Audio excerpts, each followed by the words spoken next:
நம்ம வண்டியில் பார்த்தீங்கன்னாக்க பின்னாடி டோர் லாக் பண்ணுற லாக்கை வந்து லோடு இறக்கும்போது லோடு மேன் வந்து அந்த லாக்கு மேலேயே வந்து மிஷினரி ஐட்டத்தை விட்டு அந்த லாக்கே வந்து கீழே வளைஞ்சிருச்சு ஃபுல்லாக. நான் கீழே எக்ஸ்ட்ரா சேனல் கொடுத்ததுனால சேனலுக்கு முட்டி அப்படியே நின்று இருக்குது.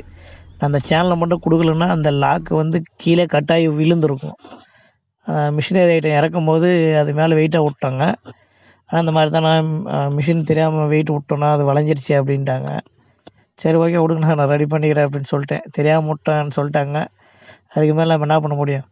மோட்டாரில் இதை விட பெரிய பெரிய ஆக்சிடென்ட்டு பெரிய பெரிய இதெல்லாம் பார்த்துருக்கோம். இதெல்லாம் ஒரு விஷயம் இல்லை. பட் ஆனால் நான் லாக் பண்ணுறது வந்து லாக் பண்ண முடியல.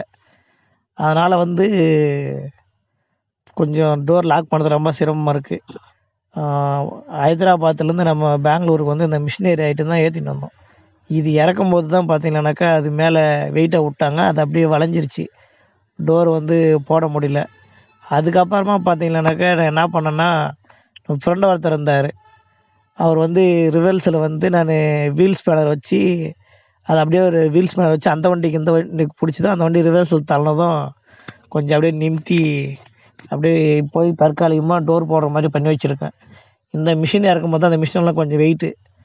அது இறக்கும்போது தான் பார்த்தீங்கன்னாக்கா அந்த லாக் மேலே வந்து விட்டுட்டாங்க. அந்த லாக் வந்து கீழே வளைஞ்சிருச்சு. நான் கீழே பார்த்தீங்கன்னா நல்லா ஒரு எக்ஸ்ட்ரா சேனலை கொடுக்க சொல்லியிருந்தேன். அதுக்கு அப்படியே முட்டி நின்றுச்சு. அந்த சேனல் கொடுக்கலாம் அந்த லாக்கு ஒன்று கீழே கட்டாயி விழுந்திருக்கும். இல்லைனாக்கா சுத்தமாக வந்துட்டுருக்கும். நல்லா அந்த கீழே எக்ஸ்ட்ரா சேனல் இருக்கிறதுனால பார்த்தீங்கன்னாக்கா பிடிச்சிட்ருக்கு அப்படியே. இல்லைன்னா கீழே வந்துடும் கட்டாயி ஃபுல்லாக. ஃப்ரீயாக இருக்கும்போது இதை நம்ம வெல்ட் அடிக்கணும். நல்லா லாக்கை வந்து ஹீட் பண்ணி எடுத்துகிட்டு நல்லா வெல்ட் அடிக்கணும். இல்லைனா லாக் சரியாக க்ளோஸ் ஆகாது.